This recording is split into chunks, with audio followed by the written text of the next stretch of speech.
ये तस्वीरें आप कुल्लू जिला के आने के राणा बाग की देख रहे हैं, जहां एक सेंसिटिव पॉइंट का जायजा लेने के लिए उपायुक्त कुल्लू तोरुल रवीश पहुंची हुई थी और उसी दौरान ऊपर से पत्थर गिरने शुरू हो गए और वह बाल बाल बच गई। आपको बता दें कि पिछले 2 दिन से उपायुक्त इस क्षेत्र के दौरे पर हैं और जो सेंसिटिव पॉइंट्स है वहां भी वो जा रही हैं, सड़कों को खुलवाने के लिए टीम के साथ जा रही हैं। जहां गांव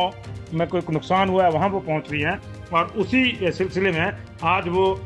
राणा बाग के पास थी और वहां पे जो है मौके पर ही भूस्खलन हो गया और अगर उनके वहां से हटने में थोड़ी सी देर हो जाती तो कुछ नुकसान भी हो सकता था।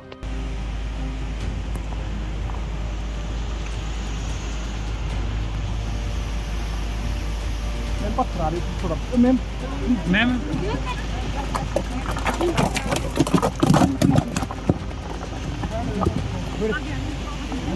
अब मैं मत करो